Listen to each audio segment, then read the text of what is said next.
ಕಥೆ. ಭಾಳ ಒಳ್ಳೆ ಸ್ಕ್ರಿಪ್ಟ್, ಒಳ್ಳೆ ಥ್ರಿಲ್ಲರ್ ಸಿನಿಮಾಗೆ. ಆದ್ರೆ ದುರಂತ ಏನು ಗೊತ್ತಾ, ಈ ಹಣ ಈ ದೇಶದ ಜನರ ದುಡ್ಡಾಗಿದ್ರೆ ಏನು ಕಥೆ, ಕಷ್ಟಪಟ್ಟು ದುಡ್ದವರ ದುಡ್ಡಾಗಿದ್ರೆ ಏನು ಕಥೆ, ಮತ್ತು ಯಾರಿಗೆ ಬಳಕೆ ಆಗ್ತಾ ಇತ್ತು ಈ ಹಣ, ಯಾರ ಹಣ, ಯಾತಕ್ಕೋಸ್ಕರ ಇಷ್ಟೊಂದು 400 ಕೋಟಿ ರೂಪಾಯಿ ಚೋರ್ಲಾ ಘಾಟ್ನಲ್ಲಿ ಕಳೆದ ವರ್ಷ 400 ಕೋಟಿ ದರೋಡೆ ಆಗಿದೆ ಅಂತ ಈ ದೂರುದಾರ ಉದ್ಯಮಿ ಸಂದೀಪ್ ಪಾಟೀಲ್ ಮಾತನಾಡಿದ್ದಾರೆ. ಗೋವಾ ಕರ್ನಾಟಕ ಮಾರ್ಗವಾಗಿ ಹಣ ರವಾನೆ ಆಗ್ತಾ ಇತ್ತು ಅಂತ ಅವ್ರು ಹೇಳಿದ್ದಾರೆ. ಬಾಲಾಜಿ ಟ್ರಸ್ಟ್ಗೆ ಹೊರಟಿದ್ದಂತಹ 400 ಕೋಟಿ ರೂಪಾಯಿಯನ್ನ ದರೋಡೆ ಮಾಡಲಾಗಿದೆ ಚೋರ್ಲಾ ಘಾಟ್ನಲ್ಲಿ. ಅಕ್ಟೋಬರ್ನಲ್ಲಿ 2025 ಅಕ್ಟೋಬರ್ನಲ್ಲಿ ಆಗಿರುವಂತಹ ಘಟನೆ ಅಂತ ಹೇಳಲಾಗ್ತಾ ಇದೆ. ಚೋರ್ಲಾ ಘಾಟ್ನಲ್ಲಿ ಹಣ ದರೋಡೆ ಮಾಡಲಾಗಿದೆ ಅಂತ ದೂರುದಾರ ಸಂದೀಪ್ ಪಾಟೀಲ್ ಉದ್ಯಮಿ ಅವರು ಹೇಳಿದ್ದಾರೆ. 2,000 ಮುಖಬೆಲೆಯ ನೋಟುಗಳು ಕೂಡ ಇದ್ದವು ಅಂತ ಹೇಳಿದ್ದಾರೆ. आज एका मोठ्या रॉबरीचा खुलासा करतोय. कर्नाटकमध्ये चोरला घाटामध्ये 400 करोडची झालेली एक मोठी रॉबरी. 16 ऑक्टोबर रोजी चोरला घाटामध्ये रात्रीच्या वेळेस 2 कंटेनरमध्ये 400 करोड रुपये जे गोव्यातून कर्नाटक मार्गे बालाजी ट्रस्टला जात असताना चोरला घाटात रात्रीच्या वेळेस लुटले गेले. त्यामध्ये 2000च्या जुन्या नोटा होत्या. ते ज्या आरोपींनी लुटले त्या आरोपींनी लुटल्यानंतर त्या आरोपी त्या नोटांचा मूळ मालक म्हणजे ठाण्यातील एक मोठा बिल्डर किशोर सावळा, ते 400 करोड रुपये त्यांचे होते. त्या आरोपी त्यांनी दुसऱ्या दिवशी त्या किशोर सावळ्यांना व्हॉट्सअप कॉल करत ते 400 करोडच्या बदल्यात नवीन नोटा 100 करोड रुपयाची मागणी केली. तर त्या आरोपी जे होते ते किशोर सावळ्याला 100 कोटीची मागणी हे माझ्या नावाने करत होते. म्हणजे किशोर सावळ्याला व्हॉट्सअप कॉल करत सांगत होते की मी संदीप पाटील आहे, हे तुमचे कंटेनर 400 करोडचे मी लुटले आहे, तुम्हाला हे तुमचे जुन्या नोटा 400 करोड पाहिजे असल्यास तुम्ही मला नवीन नोटा 100 करोड रुपये द्या. त्यावेळी त्या आरोपी काही दिवस फक्त किशोर सावळ्याला व्हॉट्सअप कॉल करत 100 कोटीची मागणी करत होते व त्यांना किशोर सावळ्याला माझा फोटोही त्यांनी व्हॉट्सअपला पाठवला. ಆಲ್ ರೈಟ್, ಇನ್ನಷ್ಟು ಅಪ್ಡೇಟ್ ಪಡ್ಕೊಳ್ಳೋಣ. ನಮ್ಮ ಪ್ರತಿನಿಧಿ ಮೈಲಾರಿ ಪಠಾತ್ ಲೈವ್ ಕನೆಕ್ಟ್ ಇದ್ದಾರೆ. Mailari, for the benefit of our viewers ಇನ್ನೊಂದು ಸಾರಿ ಕ್ಲಿಯರ್ ಮಾಡಿಬಿಡೋಣ.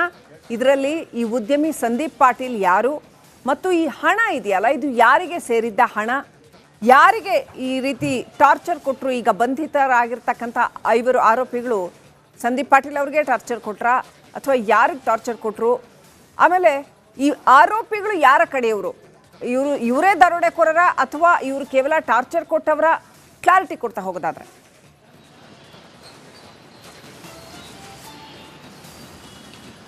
ಖಂಡಿತ ಶ್ರೀಲಕ್ಷ್ಮಿ, ಈ ಒಂದು ಪ್ರಕರಣದಲ್ಲಿ ಪ್ರಮುಖವಾಗಿ ಹಣ 400 ಕೋಟಿ ಹಣ ಕಿಶೋರ್ ಎಂಬುವರಿಗೆ ಸೇರಿದ್ದು ಅನ್ನೋದು ಇಲ್ಲಿ FIR-ನಲ್ಲಿ ಉಲ್ಲೇಖ ಆಗಿರುವಂಥದ್ದು. ಪ್ರಮುಖವಾಗಿ ದೂರುದಾರ ಸಂದೀಪ್ ಪಾಟೀಲ್ ಇಲ್ಲಿ ದೂರುದಾರ ಇರುವಂಥದ್ದು. ಜೊತೆಗೆ ಬಂಧಿತ ಆರೋಪಿಗಳೇನಿದ್ದಾರೆ 5 ಬಂಧಿತ ಆರೋಪಿಗಳ ಪೈಕಿ ವಿಶಾಲ್ ನಾಡಿ ಇರ್ಬೋದು, ವಿರಾಟ್ ಇರ್ಬೋದು, ಜೊತೆಗೆ ಒಟ್ಟು 5 ಜನ ಆರೋಪಿಗಳೇನಿದ್ದಾರೆ 5 ಜನ ಆರೋಪಿಗಳು ಕಿಶೋರ್ ಸೇಠ್ನ ಸಹಚರರು.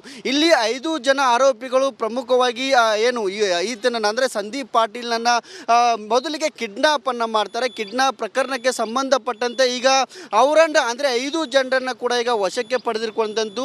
ಜೊತೆಗೆ ಕಿಶೋರ್ ಸೇಠ್ ಏನಿದ್ದಾನೆ, ಹಣದ ಮಾಲೀಕ ಏನಿದ್ದಾನೆ, ಆತ ಸದ್ಯ ನಾಪತ್ತೆ ಆಗಿರುವಂಥದ್ದು. ಜೊತೆಗೆ ಅಜರ್ ಎಂಬಾತ ಕೂಡ ನಾಪತ್ತೆ ಆಗಿರುವಂಥದ್ದು. ಆ ಇಬ್ಬರನ್ನು ಕೂಡ ಈಗ ಮಹಾರಾಷ್ಟ್ರದ ನಾಸಿಕ್ ಪೊಲೀಸರು ಹುಡುಕಾಟವನ್ನು ಮಾಡ್ತಿದ್ದಾರೆ. ಆ ಇಬ್ಬರು ಆರೋಪಿಗಳು ಸಿಕ್ಕಂಥ ಸಂದರ್ಭದಲ್ಲಿ ಈ ಎಲ್ಲ ಪ್ರಕರಣದ ಆಯಾಮ ಅಂದರೆ 400 ಕೋಟಿ ಕಂಟೈನರ್ನಲ್ಲಿ ಸಾಗಿಸಲಾಗ್ತಿದ್ದಂಥ 400 ಕೋಟಿ ಹಣ ಏನಿದೆ ಅನ್ನೋ ಒಂದು ಮಾಹಿತಿ ಇದೆ. ಅದರ ಸಂಪೂರ್ಣವಾದಂಥ ನಿಗೂಢ ರಹಸ್ಯ ಕೂಡ ಅಲ್ಲಿ ಬಯಲಾಗುತ್ತೆ. ಇಲ್ಲಿ ಪ್ರಕರಣ ಬೆಳಕಿಗೆ ಬಂದಿದ್ದು ಏನು ಮಾಹಿತಿಯನ್ನು ಸದ್ಯ ನೋಡೋದಾದರೆ ಸಂದೀಪ್ ಪಾಟೀಲ್ ಹೆಸರಿನ ಮೇಲೆ ದರೋಡೆಕೋರು ಏನು ದರೋಡೆಯನ್ನು ಮಾಡಿದ್ದಾರೆ, ಆ ದರೋಡೆಕೋರು ಸಂದೀಪ್ ಪಾಟೀಲ್ ಹೆಸರಲ್ಲಿ ಕಿಶೋರ್ ಸೇಠ್ಗೆ ಫೋನ್ ಮಾಡ್ತಾರೆ.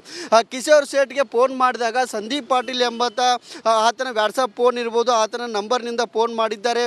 ಹೀಗಾಗಿ ಹಾಗಾಗಿ ಆತ ಸಂದೀಪ್ ಪಾಟೀಲ್ನೇ ನನ್ನ 400 ಹಣವನ್ನು ಕದ್ದಿದ್ದಾನೆ ಅನ್ನೋದು ಕಿಶೋರ್ ಶೇಟ್ಗೆ ಇಲ್ಲಿ ಅನುಮಾನ ಬರುತ್ತೆ. ಹಾಗಾಗಿ ಕಿಶೋರ್ ಶೇಟ್ನ ತನ್ನ ಅನುಯಾಯಿಗಳು ತನ್ನ ಸಹಚರರ ಮೂಲಕ ಸಂದೀಪ್ ಪಾಟೀಲ್ ಅವ್ರನ್ನ ಕಿಡ್ನಾಪ್ ಮಾಡಿಸಿ ಮಾಹಿತಿ ಕಲೆ ಹಾಕುವಂಥ ಕೆಲಸವನ್ನು ಮಾಡ್ತೇನೆ. ಆದರೂ ಆಗೋದಿಲ್ಲ. ಅದಾದ ನಂತರ ನೀನು ಈ ವಿಚಾರವನ್ನು ಯಾವುದೇ ಕಾರಣಕ್ಕೂ ಪೊಲೀಸರಿಗಾಗಲಿ ಅಥವಾ ಬೇರೆದವರಿಗೆ ಹೇಳೋಕ್ಕೂಡ್ದು ಅನ್ನೋದು ಇಲ್ಲಿ ಕಿಶೋರ್ ಶೇಟ್ನವರು ಬೆದರಿಕೆಯನ್ನು ಹಾಕ್ತಾರೆ, ಜೀವ ಬೆದರಿಕೆಯನ್ನು ಹಾಕ್ತಾರೆ. ಇದಾದ ನಂತರ ಸಂದೀಪ್ ಪಾಟೀಲ್ ಏನು ಮಾಡ್ತಾನೆ, ನಾಸಿಕ್ನ SP ಅವರಿಗೆ ಭೇಟಿಯಾಗಿ ಈ ರೀತಿಯಾದಂಥ ಜೀವ ಬೆದರಿಕೆ ನನಗಿದೆ, ಹಾಗಾಗಿ ದೂರನ್ನು ತಗೋಬೇಕು ಅನ್ನೋ ನಿಟ್ಟಿನಲ್ಲಿ ಇಲ್ಲಿ ಏನು FIR ಕೂಡ ಮಾಡ್ತಿರುವಂಥದ್ದು. ಅಲ್ಲಿ SP ಅವರಿಗೆ ಭೇಟಿ ಆದ ನಂತರ ಈ ಒಂದು ಪ್ರಕರಣವನ್ನು ದಾಖಲು ಮಾಡಿಕೊಂಡಂಥ ಪೊಲೀಸರು ಸದ್ಯ ಗಂಭೀರವಾಗಿ ಪರಿಗಣಿಸಿದ್ದಾರೆ. ಈಗಾಗಲೇ SIT ರಚನೆ ಮಾಡಿದ್ದಾರೆ. ಜೊತೆಗೆ 3 ರಾಜ್ಯಗಳ ಪೊಲೀಸರಿಗೂ ಕೂಡ ಸಹಕಾರವನ್ನು ಕೊಡಬೇಕು.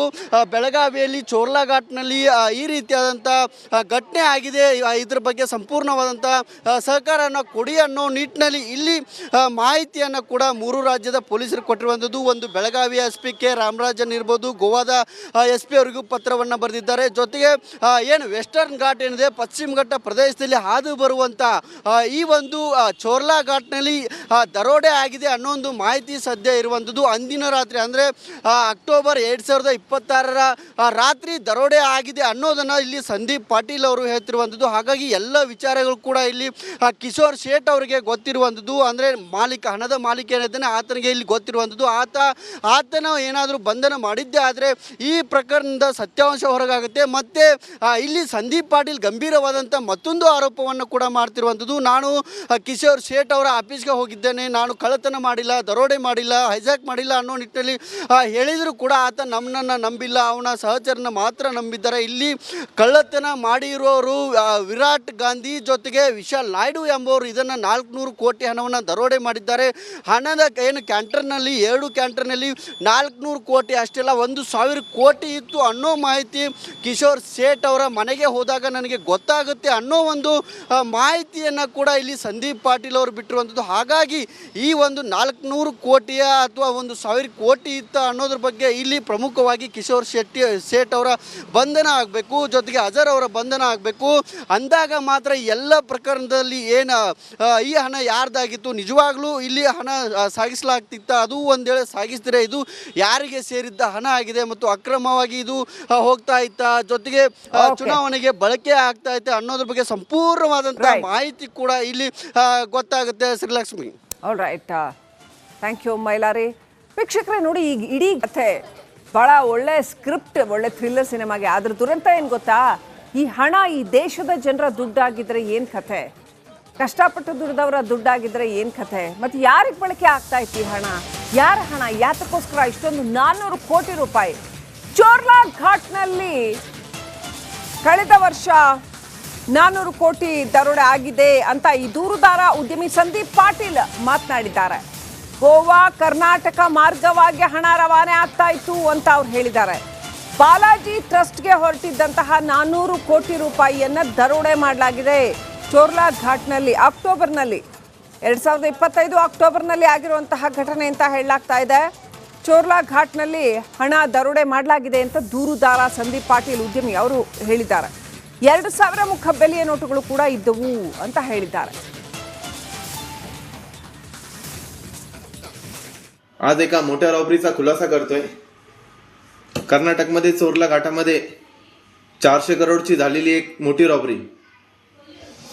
16 ऑक्टोबर रोजी चोरला घाटामध्ये रात्रीच्या वेळेस 2 कंटेनरमध्ये 400 करोड रुपये जे गोव्यातून कर्नाटक मार्गे बालाजी ट्रस्टला जात असताना चोरला घाटात रात्रीच्या वेळेस लुटले गेले. त्यामध्ये 2,000च्या जुन्या नोटा होत्या. ते ज्या आरोपींनी लुटले, त्या आरोपींनी लुटल्यानंतर त्या आरोपी त्या नोटांचा मूळ मालक म्हणजे ठाण्यातील एक मोठा बिल्डर किशोर सावळा, ते 400 करोड रुपये त्यांचे होते. त्या आरोपी त्यांनी दुसऱ्या दिवशी त्या किशोर सावळा यांना व्हॉट्सअप कॉल करत